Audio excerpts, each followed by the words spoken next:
I've just shared my screen and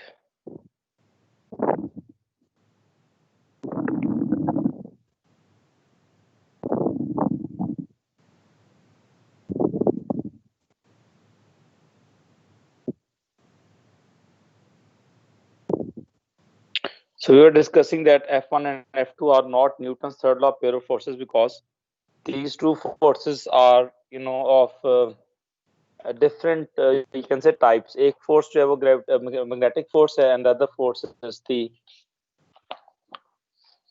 mechanical force, right? So we continue this topic today. अब हम these, और मैंने ये बताया था जब आप AC on करते हैं गाड़ी का, so this is the same thing, the same force which actually opposes the motion of the engine, right? So similarly, if you reverse the direction, so I'm just continue this. So if we reverse the direction, if we reverse the direction of current in the wire, both of these forces will change their direction too, और वो फिर opposing ही होगी. So both of these forces will reverse their direction too, and still, and again the magnetic force will oppose the external force. आप इस concept को law of conservation से कैसे link कर सकते हैं, वो अब हमने देखने पेपर में समथिंग इसका भी आता है. So basically we need to consider the energy consideration as well. So should I move on या लिख रहे हैं आप लोग? सर अभी लिख रहे हैं. ओके, लिख लें. सर ये कहाँ से स्टार्ट हो रहा है? If we reverse the direction से यहाँ से स्टार्ट हो रहेंगे. यहाँ तक तो हमने कल कर लिया था. बेसिकली ये इसी की कंटिन्यूशन है, यहाँ से ऑनवर्ड.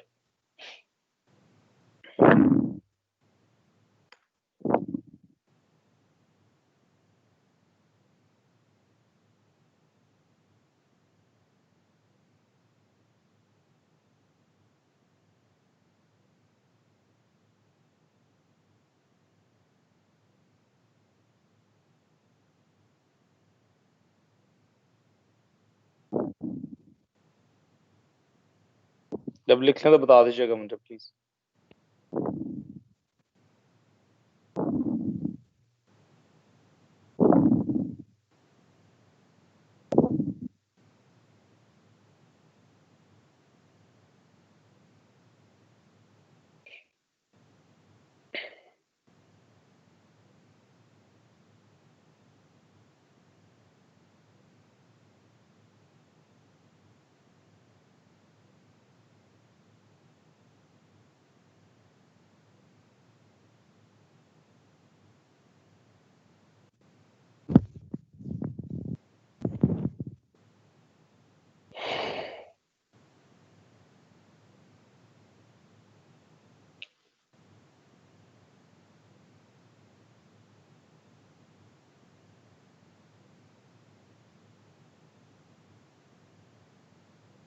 लिख लिया बच्चों?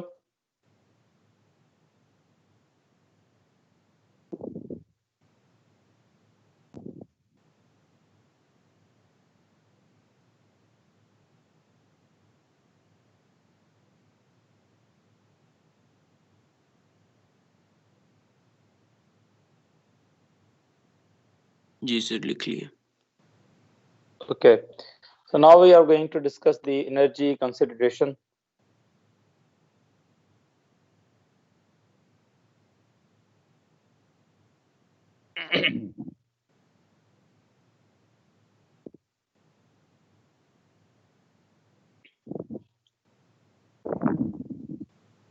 Energy consideration.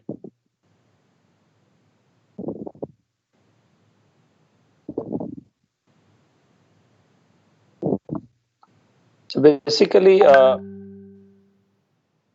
होता ये है कि as the mechanical force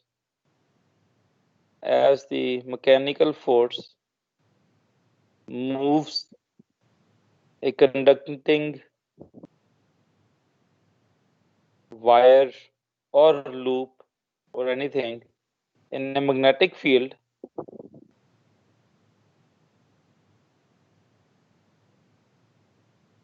work has to be done. Work has to be done against the magnetic force. जिस तरह हमने देखा था कि वो magnetic force के against आप force लगा रहे हैं, external magnetic force, external mechanical force. Work has to be done against the magnetic force. जिस तरह ग्रेविटेशनल फोर्स के अंदर जब आप एक ऑब्जेक्ट को ऊपर लिफ्ट करते हैं तो आपके पास एक एनर्जी स्टोर हो जाती है, इसको जीपी कहते हैं. The same concept is over here. When you apply mechanical force to an object and the object you push it downwards, उस पे जो magnetic force लगती है ऊपर की तरफ लगती है, so you are basically doing work against this force. So this work appears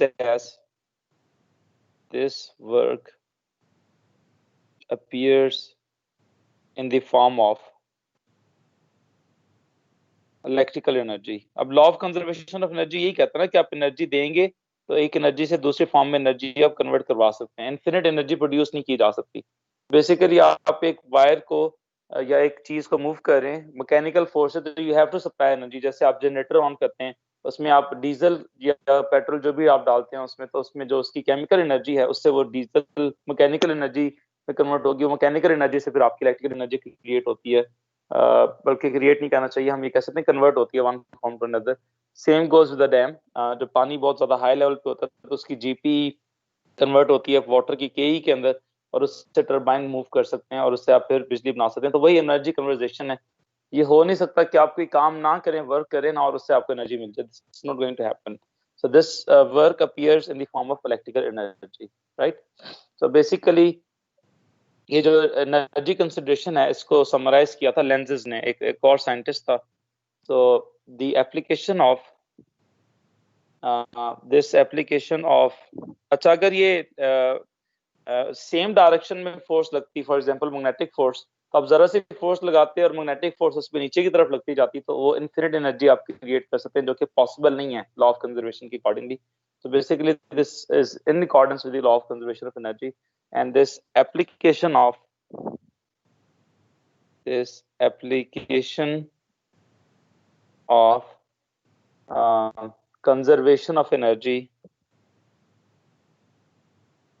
conservation of energy is summarized in Lenz's law. और Lenz's law की statement क्या है? The statement is that Lenz's law states that Lenz's law states that the direction of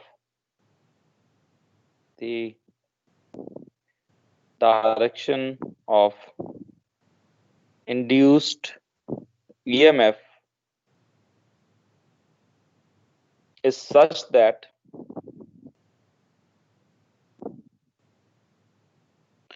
it causes effects. अब ये effects क्या हो सकते हैं? ये जो वर्ड है इसमें करंट भी प्रोड्यूस हो सकता है, ऑब्वियसली करंट के साथ मैग्नेटिक फील्ड भी है और फोर्स भी है. तो सारे इफेक्ट्स इस तरह होंगे, जो भी प्रोडक्शन है कि वो जो चेंज उसको लेके आ रहा है. तो लाइक अगर इसको आसान अल्फाज में या आसान उर्दू में कहा जाए तो हम ये कह सकते हैं कि ये हमारे उस रिलेटिव की तरह होता है जो कि जिसको कोई बात पसंद नहीं आती.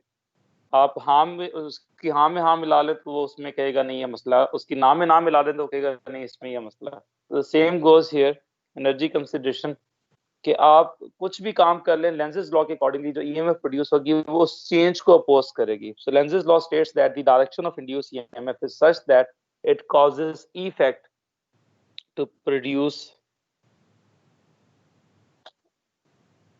it causes effects to oppose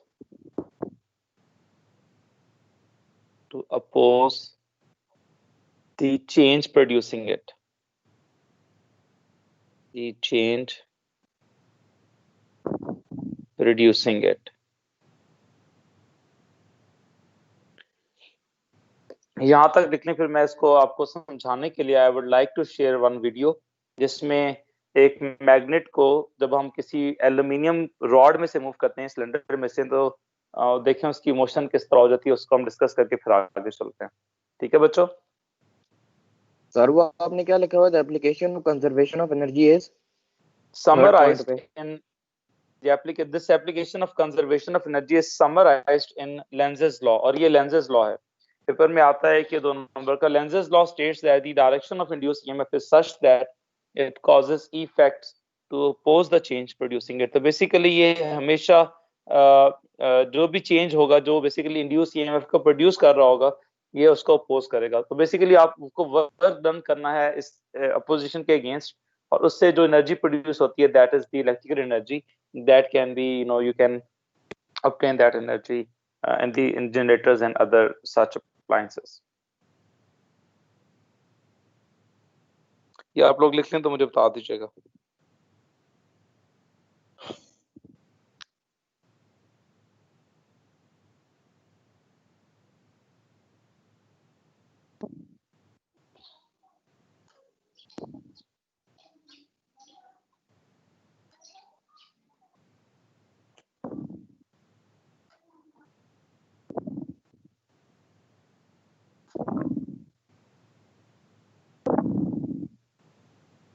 sir ये फैराडे लॉ कौन सा होता है? जी, फैराडे लॉ। फेराडे लॉ इसके बाद अब मैं लिंक करूंगा। ये जो अब अभी ये जो रिमेंबर, ये जो हम पढ़ रहे थे इससे पहले, ये फेराडे ने ही इसको चीजें की थी ना। तो मैंने कहा कि पहले लेंजेस लॉ पढ़ा के फिर ये फेराडे लॉ और लेंज लॉ एक ही क्वेश्चन में हम रिलेट करेंगे। तो इसके बाद मैंने आपको फेराडे लॉ पढ़ाना है इस नेक्स्ट पेज पे, राइट? सर ये लेंजेस लॉ एक्सप्लेन कर देंगे? ये जो कल से हम एक कहानी कर रहे हैं, ये वही चीज है। आपने देखें, ये कल से इसकी एक्सप्लेनेशन चल रही है। पहले हमने देखा कि डायरेक्शन ऑफ इंड्यूस ईएमएफ हमें देगा जनरेटर रूल। फिर हमने एक डायग्राम बनाई जिससे मैंने कहा था कि पी से क्यू एक करंट, एक वायर है, इसको हमने एक्सटर्नल मैग्नेटिक फोर्स लगाई, और उस फोर्स के नतीजे में अगर आप राइट हैंड रूल लगाएं तो जो इसमें वायर, जो करंट की डायरेक्शन होगी वो होगी पी से क्यू की डायरेक्शन में। तो अब आपके पास करंट भी है और मैग्नेटिक फील्ड भी है, तो इस पे जब आप लेफ्ट हैंड रूल लगाते हैं तो इस वायर पे एक अपोजिंग फोर्स लगती है। अब प्रैक्टिकली ये आप जब आप गाड़ी चलाते हैं तो जैसे आप ऑन करते हैं एसी, तो आपको ये एक्सपीरियंस होता है कि जो गाड़ी का इंजन है उस पर थोड़ा सा लोड पड़ता है। वो लोड इसलिए पड़ता है कि वैसे तो जो एसी की जो आप ये कह सकते हैं कंप्रेसर का जो मूविंग पार्ट है वो इंजन के पार्ट के साथ मुसलसल मूव कर रहा होता है, चाहे आप एसी ऑन करें या ऑफ करें कोई फर्क नहीं है। बस क्योंकि उसकी कॉइल में करंट नहीं होता तो वो इंजन पे उसकी फोर्स नहीं पड़ रही होती। लेकिन जैसे ही आप अपना बटन अंदर से ऑन करते हैं तो आप बेसिकली सर्किट के अंदर करंट बेसिकली ऑन करते हैं, सो दैट उस करंट की वजह से उसके अंदर कंप्रेशन से आप कूलिंग इफेक्ट जो है प्रोड्यूस कर सके। अब जैसे उस कॉइल में करंट एंटर होगा या करंट प्रोड्यूस होगा, या वो इलेक्ट्रोमैग्नेट बेसिकली जो कॉइल है उसके साथ जो आप करंट ऑन करते हैं तो बेसिकली उसके साइड वाले इलेक्ट्रोमैग्नेट्स ऑन हो जाते हैं। अब वो कॉइल पहले से मूव कर रही थी, लेकिन क्योंकि उसके साथ वाले इलेक्ट्रोमैग्नेट्स ऑन हो जाते हैं तो वो उसमें इस कॉइल में इंड्यूस ईएमएफ प्रोड्यूस होती है। लेकिन वो इंड्यूस ईएमएफ जो है वो मैकेनिकल फोर्स के ऑपोजिट काम करेगी, यानी कि अगर वो इंजन उसको क्लॉकवाइज रोटेट कर रहा है तो जो इंड्यूस ईएमएफ प्रोड्यूस होगी उस कॉइल के अंदर, मूविंग कंप्रेसर के अंदर, वो एंटी क्लॉकवाइज प्रोड्यूस होगी। तो वो बेसिकली इंजन की मोशन को स्टॉप करने की कोशिश करेगा। लेकिन ज़ाहिर है इंजन की साइज बड़ा है तो वो फोर्स जो है वो इतनी ज्यादा नहीं होती, but still it is going to give you some kind of opposition. तो यही बेसिकली लेंजेस लॉ ने इस तमाम चीज को डिस्कस किया था, तो इसी के नाम से ये लेंजेस लॉ है। उसने कहा था कि जब भी कोई इंड्यूस ईएमएफ प्रोड्यूस होती है तो वो उस तरह की इफेक्ट्स प्रोड्यूस करती है विच अपोजेस द ओरिजिनल चेंज। अगर आप नीचे फोर्स लगा रहे हैं किसी वायर पे तो उस पे जो अपोजिशन आएगी, करंट प्रोड्यूस होगा, वो इस तरह प्रोड्यूस होगा कि there would be an external magnetic force जो कि उस फोर्स के ऑपोजिट होगा। या अगर कोई फोर्स प्रोड्यूस हो रही है या कोई मैग्नेटिक फील्ड प्रोड्यूस हो रही है तो वो बेसिकली ओरिजिनल फील्ड के ऑपोजिट प्रोड्यूस होगी। सो जनरलाइज स्टेटमेंट ये है that the direction of induced EMF is such that it causes effect to oppose the change producing it, and this is again in accordance with the law of conservation of energy, क्योंकि आप बगैर किसी काम किए energy ले नहीं सकते, आपको कोई ना कोई वर्क करना पड़ेगा। तो बेसिकली जब आप कोई वायर मूव करते हैं मैग्नेटिक फील्ड में, तो आपको मैग्नेटिक फोर्स के अगेंस्ट वर्क करना पड़ता है, and that work is actually stored as electrical energy, जिसको आप ऑब्टेन कर लेते हैं। I hope I have answered your question. ठीक है ठीक बच्चों, है सर। चलन जी, before moving on Faraday's law से पहले I would like to show you brief video, छोटी सी एक video I would like to show. The reason is कि आपको पता चले कि ये जो हम बात कर रहे हैं इसका क्या मतलब है। Just give me one moment, I just open the link and then I will try to explain what we are talking about. Okay, just give me 1 minute, I'm just going to open the video.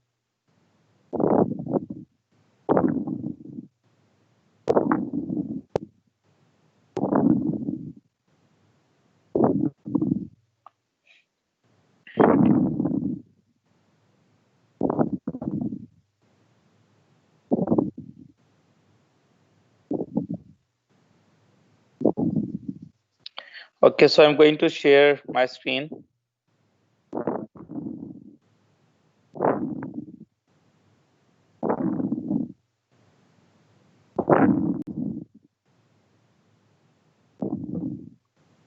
So this video I was talking about.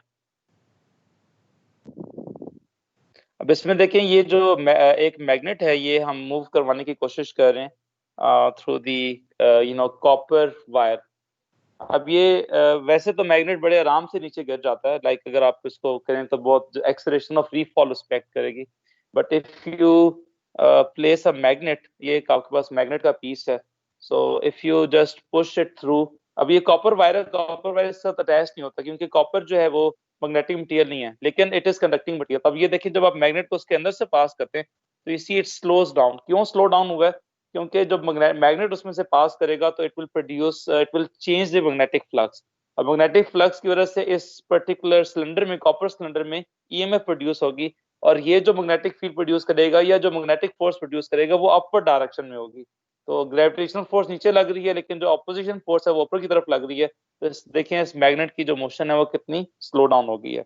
So I hope you are able to understand what I have tried to explain. ठीक है बच्चों, clear? Clear to everyone बच्चों? Yes sir. Okay. Now coming back to original notes, यहाँ पे हम discuss कर रहे हैं। तो बेसिकली जब भी इस तरह की कोई चीज होगी, इंड्यूस ईएमएफ प्रोड्यूस होगी, it is always going to oppose the change which is producing it. So now we move to the summarize statement. अगर आप देखें तो हमने ये चैप्टर जब शुरू किया था तो हमने कहा था कि शुरू से हमने एक एक्सपेरिमेंट किया था। पहले हमने फ्लक्स को डिफाइन किया कि फ्लक्स जो है ये हमारे पास इसका नाम है इंडक्शन, ये गलती से इंडक्टर लिखा हुआ है, it is called electromagnetic induction. तो हमने शुरू में फ्लक्स डिफाइन किया। हमने कहा कि जी फ्लक्स का मतलब ये होता है how many lines are passing through an area, और अगर एरिया में से फील्ड लाइंस नहीं पास कर रही तो फ्लक्स जीरो होगा, और अगर किसी एंगल पे होगा तो we say that we have to use B A cos theta या B A sine theta, depending upon the orientation of the area with reference to the field. अब उसके बाद हमने इलेक्ट्रोमैग्नेटिक इंडक्शन जो जनरेटर इफेक्ट है, ये experiment हुआ था। इसमें इन्होंने what they move the wire and they attach a galvanometer in an magnetic field. So what they found was कि जो हमारे पास मैग्नेट है, अगर उसको हम इस तरह मूव करें ए बी की डायरेक्शन में, या वायर को ए बी की डायरेक्शन मूव करें तो ईएमएफ प्रोड्यूस होती है। अगर वायर को ए बी डायरेक्शन मूव ना करें, सीडी डायरेक्शन में मूव करें, तो ईएमएफ प्रोड्यूस नहीं होगी। तो बेसिकली इस चीज का ताल्लुक है फ्लक्स की कटिंग के साथ, कि क्या आपका फ्लक्स चेंज हो रहा है या नहीं हो रहा, क्या फील्ड लाइंस जो है वो कट हो रही हैं या नहीं हो रही। उसके बाद हमने इसको डिस्कस किया लेंस लॉ के साथ भी, कि जो ईएमएफ प्रोड्यूस होगी it is going to oppose the change. तो अब इन तमाम चीजों को हम समराइज करते हैं Faraday's law of electromagnetic induction. ये पेपर में 3 नंबर का आता है लिखने के लिए। सो now the today's statement is Faraday's law. So this is Faraday's law of electromagnetic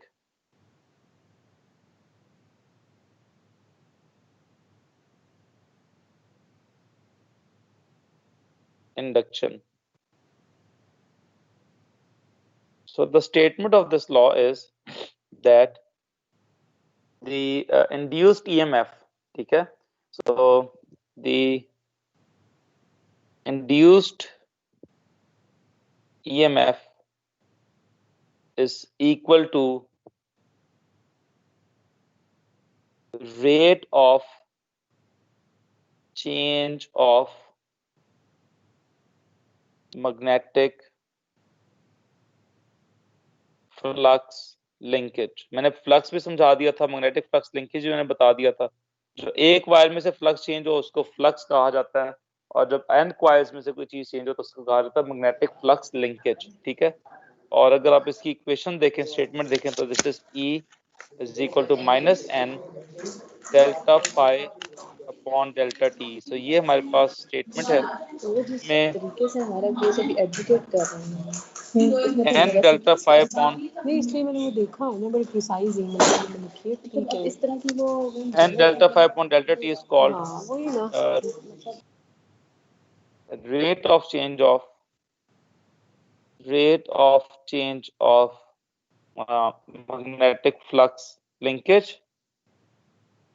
paper में ये आपको लॉ पूरा लिखने के लिए आता है, मैग्नेटिक फ्लक्स लिंकेज। और इसमें जो नेगेटिव साइन है, दिस नेगेटिव साइन, ये किस चीज को इंडिकेट करता है? इंडिकेट्स, ये लेंस लॉ की वजह से आता है, ठीक है? सो नेगेटिव साइन ये बेसिकली लेंजेस लॉ की वजह से आता है। Lenz's law explains this negative sign that अगर पेपर में 3 नंबर का आता है तो ये फिर लेंजेस लॉ को भी लिखना साथ में जरूरी है, क्योंकि अगर आपको 2 मार्क्स का क्वेश्चन आता है ये, तो व्हाट इज फैराडे लॉ, तो आप कहते हैं जी induced EMF is equal to rate of change of flux linkage के। अगर फ्लक्स चेंज हो रहा है विद रेफरेंस टू टाइम, अगर फ्लक्स चेंज नहीं हो रहा यानी कि बी कांस्टेंट है, बी में किसी किस्म का चेंज नहीं आ रहा मैग्नेटिक फील्ड में, तो डेल्टा फाई 0 होगा और ईएमएफ प्रोड्यूस नहीं होगी। अगर मैग्नेटिक फ्लक्स पर चेंज हो रहा है, बी की वैल्यू चेंज होगी, फ्लक्स की वैल्यू चेंज होगी तो उसमें इंड्यूस ईएमएफ प्रोड्यूस होगी। सो नेगेटिव साइन का ताल्लुक है इसके साथ कि जो डायरेक्शन ऑफ इंड्यूस्ड ईएमएफ होगी, it is going to be such that it is going to oppose the change producing it. So negative sign indicates the Lenz's law explains this negative sign. Lenz's law explains this negative sign which states that मैंने पहले भी लिखा था that direction of induced EMF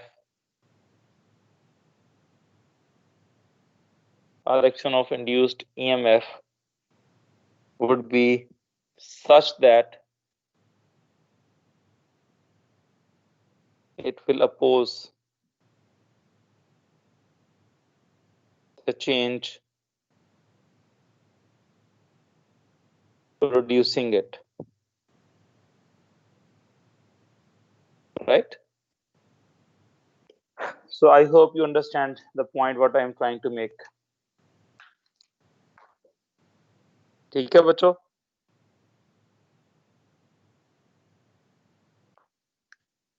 Should I move on? नहीं sir, 1 minute. Okay. Sir 1 minute.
Sir इसमें negative sign क्यों आएगा?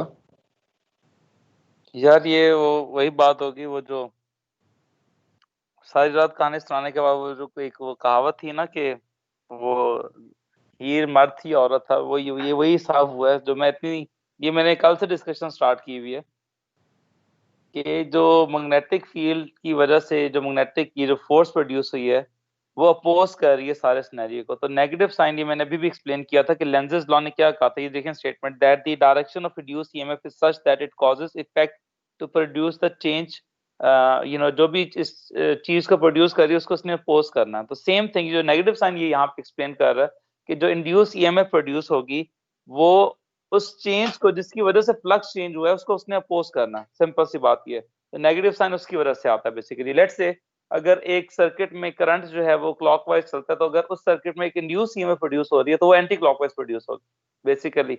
या अगर एक सर्किट के अंदर या एक मैग्नेटिज्म के अंदर एक हमारे पास सिस्टम है उसमें मैग्नेटिक फील्ड प्रोड्यूस हो रही है north to south, let's say left side पे नॉर्थ है राइट साइड पे साउथ है, तो अगर उसमें इंड्यूस ईएमएफ प्रोड्यूस होगी तो वो इस तरह प्रोड्यूस होगी कि बिल्कुल ऑपोजिट एंड बनेंगे। अगर पहले नॉर्थ लेफ्ट साइड पे था तो जो इंड्यूस ईएमएफ की वजह से प्रोड्यूस होगा वो नॉर्थ जो है वो आपका राइट साइड पे होगा। या अगर इसको तीसरे तरीके से जो अभी हमने एग्जांपल की है फोर्स के साथ लिंक कर सकते हैं कि अगर एक्सटर्नल फोर्स नीचे की तरफ लग रही है तो उसमें जो इंड्यूस ईएमएफ प्रोड्यूस होगी उसकी वजह से जो फोर्स प्रोड्यूस हो रही है सिस्टम में, वो अगर एक्सटर्नल फोर्स नीचे की तरफ है तो जो फोर्स प्रोड्यूस हो रही है मैग्नेटिक फोर्स वो ऊपर की तरफ होगी।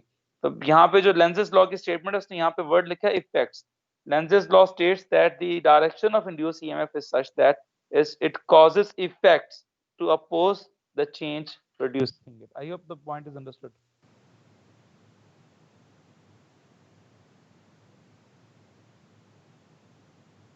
जी बच्चों की डाउट है तो प्लीज पूछ लें। Is it clear to everyone?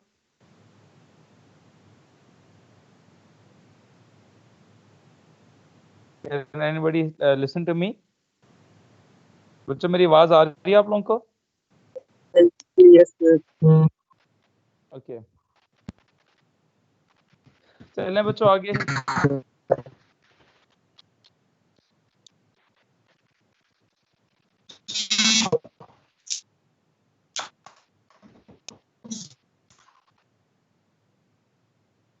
So now I am going to move on. ये मुझे पीर मुहिब ने कॉल किस खुशी में किया? पीर मुहिब क्या हो गया बेटा? तो पता नहीं कट गया था एकदम गलती से आ गया। अच्छा चलें जी, अब हम इसका एक क्वेश्चन देखते हैं कि पेपर में इसका क्वेश्चन किस तरीके से आ सकता है। तो let's say we discuss Lenz's laws rate. इनके इसमें डिस्क्रिप्टिव पार्ट आता है, डिस्क्रिप्टिव भी आपको बताना होता है, आपको आंसर भी देना होता है और उससे रिलेटेड हम इसको अब डिस्कस करते हैं। So let us discuss a scenario and a question related to it. So let's say हमारे पास यहाँ पे एक सोलेनॉइड है which is attached to a CRO, right? So let's say that we have a solenoid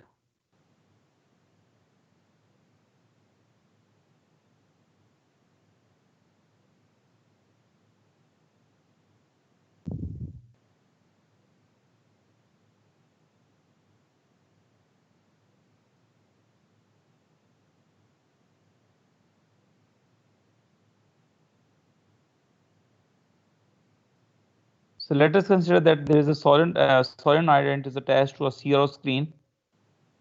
CRO आप लोगों ने detail से पढ़ा हुआ है AS में। So let's say if we have this is CRO. अब CRO में आप लोगों को पता है कि दो हमारे पास मेन कंट्रोल्स होते हैं, एक Y गेन होता है और एक टाइम बेस्ड सेटिंग होती है।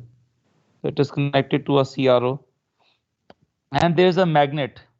So this is a small magnetic piece. This is a small magnet. आपने इसको हेल्ड किया हुआ है। So the question here is that और CRO की स्क्रीन पे obviously there is a grid as well जिस पे ग्राफ जो है वो शो होता है।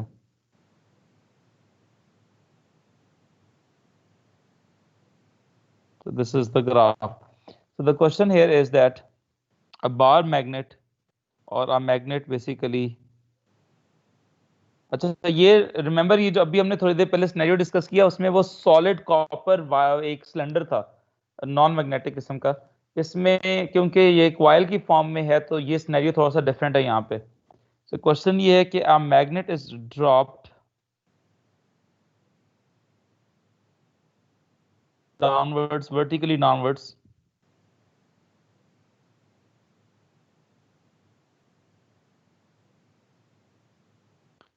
through a solenoid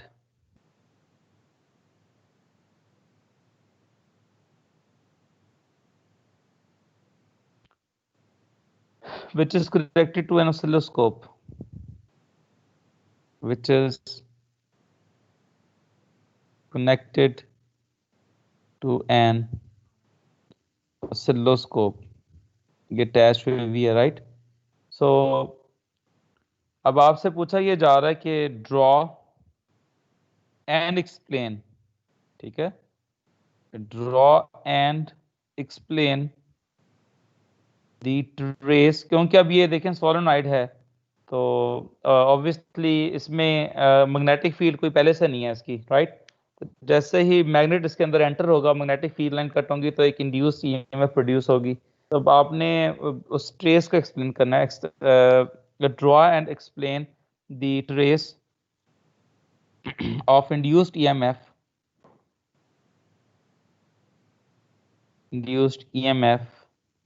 produced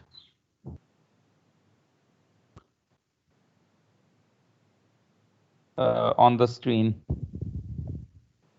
on the CRO screen. So let's say ये 4 मार्क्स का क्वेश्चन है और इसको आपने एक्सप्लेन भी करना है। इस क्वेश्चन को लिख लें, फिर मैं ग्राफ आपको बना के दिखाता हूँ कि इसका ग्राफ कैसे बनेगा और इसकी एक्सप्लेनेशन क्या होगी। We will discuss that, okay? जब आप लोग लिख लें तो मुझे प्लीज बता दीजिएगा।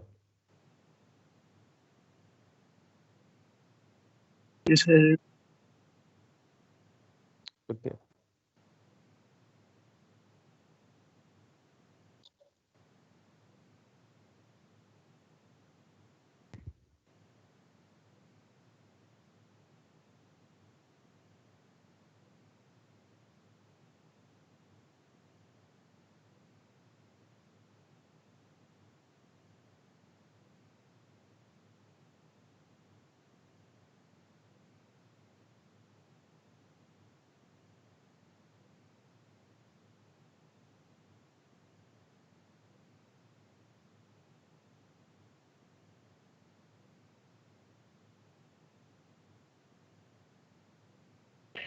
लिख लिया सर। सब लोग ने लिख लिया जी? ओके, आई होप सब जी। बोलो सर। नहीं सर अभी लिख रहा हूँ। ओके, लिख लें लिख लें।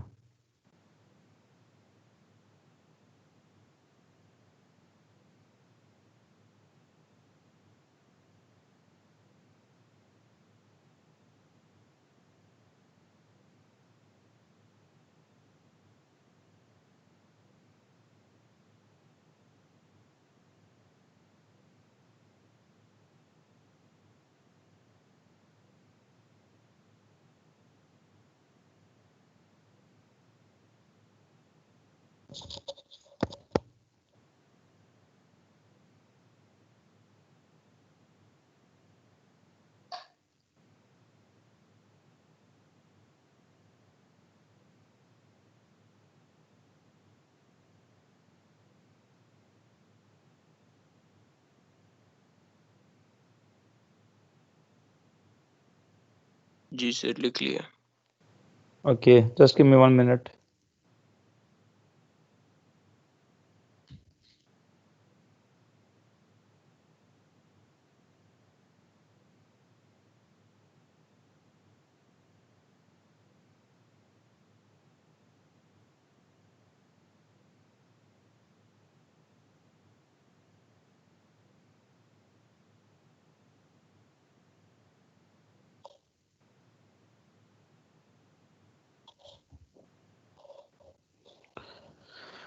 ओके, सो अब हम इसके देखते हैं ग्राफ इसका किस तरह बनेगा। Okay, so now we have let's say this is a CRO screen.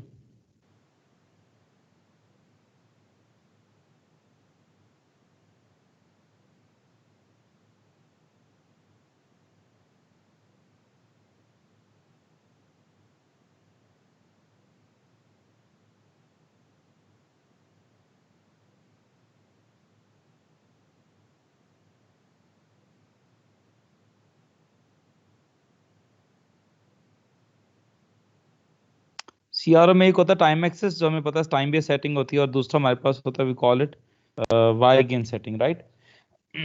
अब इसमें देखें, अगर आप इसको थोड़ा सा ऑब्जर्व करें क्लोजली, तो ये सिचुएशन आपके पास, ये आपके पास सोलेनॉइड था और हमने इसको शुरू में एक्सप्लेन करना। अब मैग्नेट हमारे पास ऊपर से है, तो basically this is the magnet and falls. अब शुरू में तो कोई इंड्यूस्ड ईएमएफ जो है प्रोड्यूस नहीं होगी। द रीजन इज क्योंकि अभी वो मैग्नेटिक फील्ड लाइन कट ही नहीं हुई। सो इसको हम ए बी कह देते हैं। सो ए बी पोर्शन में क्या हो रहा है कि as magnet is coming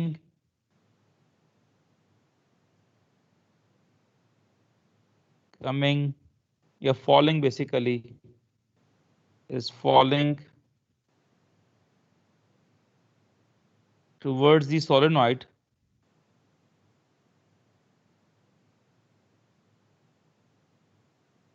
no feed lines, no flux linkage basically, ठीक है। so no feed lines are cut, so EMF is 0। उसके बाद there is a small, you can say small peak,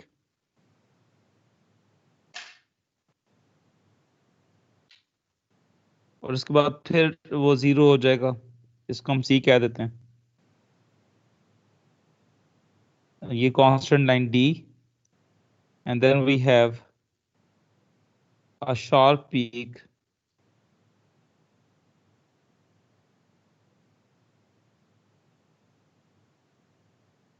like this। अब इसको हमने A B से explain कर दिया। अब हमने B C से को एक्सप्लेन करना है, फिर C D D यहाँ तक है, फिर D E पॉइंट को एक्सप्लेन करना है, और फिर E F को। बेसिकली तमाम रीजन हम इसको एक्सप्लेन करेंगे कि क्या क्या किस पॉइंट पे क्या हो रहा है। अब हम आते हैं जी कि B और C के बिटवीन क्या हो रहा है।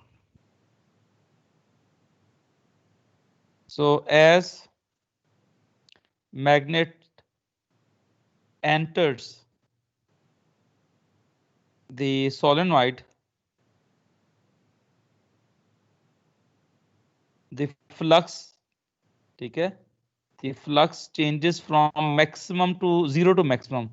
Flux changes from 0 to maximum। So जब 0 से मैक्सिमम होगा, फ्लक्स में चेंज आएगा। So during this time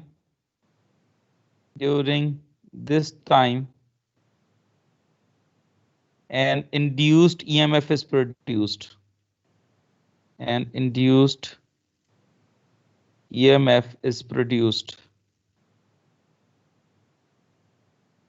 अब आप लोगों को ये पता है बात अच्छे तरीके से कि अगर वेलोसिटी किसी पार्टिकल की, लेट्स से अगर एक ऑब्जेक्ट नीचे की तरफ गिर रहा है और उसमें मैग्नेटिक फील्ड में सोलेनॉइड की पता है कि किस तरह बनती है। अगर उसमें कोई भी करंट हो तो आपको पता है कि ये हम पढ़ चुके हैं, उसमें या नॉर्थ ऊपर बनता है या नीचे बनता है। तो जो फील्ड लाइंस बनती हैं वो इस डायरेक्शन में है।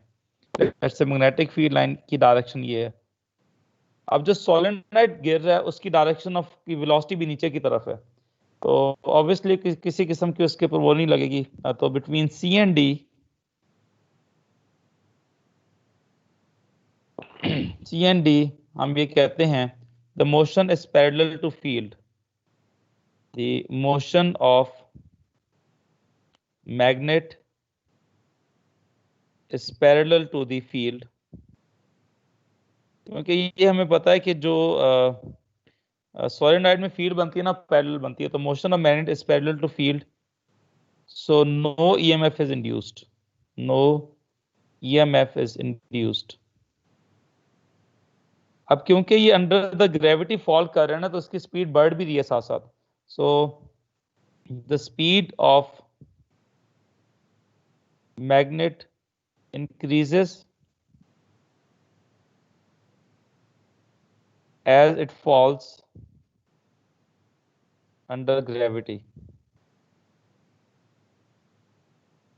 अब बिटवीन D एंड E क्या हो रहा है?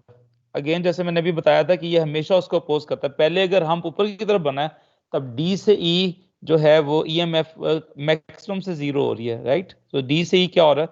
So as magnet leaves the solenoid, as magnet leaves the solenoid, magnetic flux पहले 0 से मैक्सिमम चेंज हुआ था, अब क्या हो रहा है? मैक्सिमम से 0 चेंज हो रहा है. तो magnetic flux changes from maximum to 0. जी बताएं. जी कोई किसी ने क्वेश्चन पूछा? सर ये ग्राफ ऑलरेडी गिवन होगा? ये ग्राफ गिवन नहीं होगा, ग्राफ ये आपको बनाना होगा, ये ग्रिड गिवन होगा आपको और आपको एक्सप्लेन करना होगा. इस तरह का क्वेश्चन आता है ना कि आपको ग्राफ बनाना भी होता है और उसको एक्सप्लेन भी करना होता है. ये कितने मार्क्स का? ये 4 नंबर का, 6 नंबर का भी हो सकता है. ये तो मैंने भी इसके नंबर लिखे पेपर में, ये ग्राफ बनाने के लिए आता है. तो ये मैं कुछ आपको सिचुएशंस करवा दूंगा, आपको समझ आ जाएगी. फिर किसी भी तरह का ग्राफ आएगा इंशाल्लाह आप लोग उसको कर लेंगे. तो इंशाल्लाह कल जो हमारी क्लास अगले वीक होगी उसमें भी हमने कुछ सिचुएशंस डिस्कस करनी है कि ग्राफ किस तरह के बनेंगे, उस हिसाब से हम उसको डिस्कस करेंगे. ठीक हो गया बच्चों?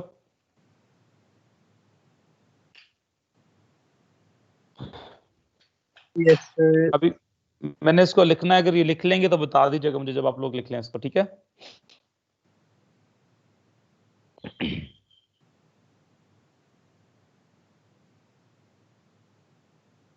जैन आपकी बड़ी प्यारी तस्वीर आ रही है.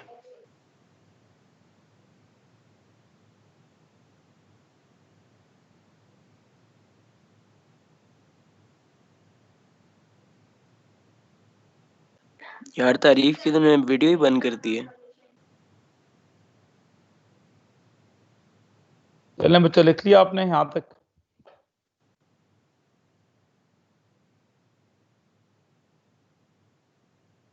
Okay, I'm going to, I think everybody has written it down. So D से E जी sir, as please. magnet. Sir एक मिनट. बताया है ना यार, मैं किससे पूछ रहा हूँ? दीवारों से तो नहीं बात कर रहा ना. बताएं कि आप लोगों ने लिखा नहीं लिखा. जो लिख रहा है कम से कम बता दे कि मैंने लिखना है अभी.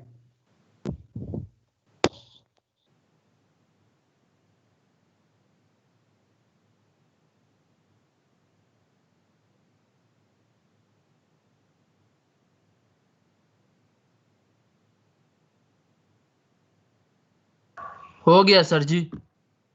ओके, सो D से E क्या हो रहा है? As the magnet leaves the solenoid. मेरा रहता है थोड़ा. अच्छा सही है.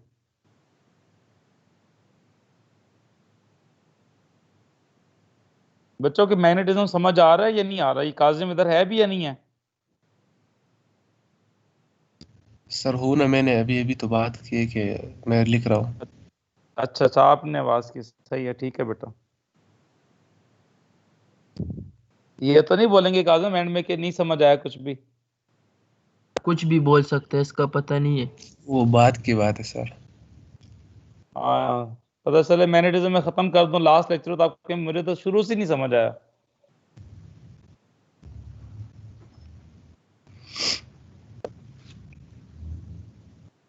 और मैंने जो एक्स्ट्रा क्लास रखी थी उसमें भी आप नहीं आए थे इलेक्ट्रिक फील्ड के.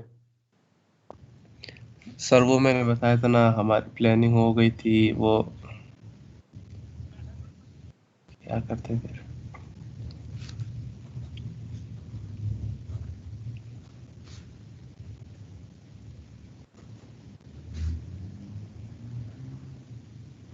सर वो उन्होंने दावत पे जाना था. चलें यार, लिख लिया मैंने, आगे कंप्लीट भी करना है, टाइम भी खत्म हो रहा है. मेरी अगली क्लास शुरू होने लगी है. Okay.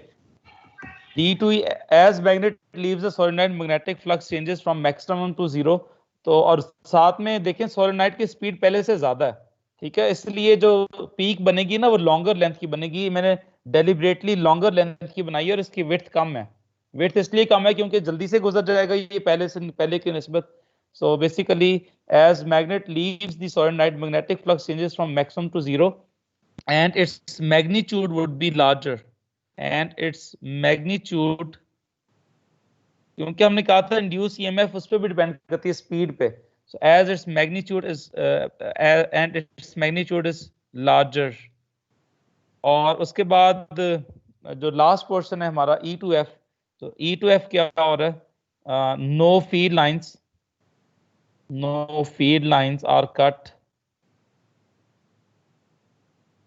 in this solenoid, so no induced EMF is produced. So, इस तरह के पेपर में ना मैग्नेटिज्म में क्वेश्चंस काफी डिस्क्रिप्टिव आते हैं, इसमें फॉर्मूलाज वाले क्वेश्चन भी हैं लेकिन वो कम है relatively. They have more questions in which they ask you about more descriptive question. So I think this is it for today. लिख लिया बच्चों?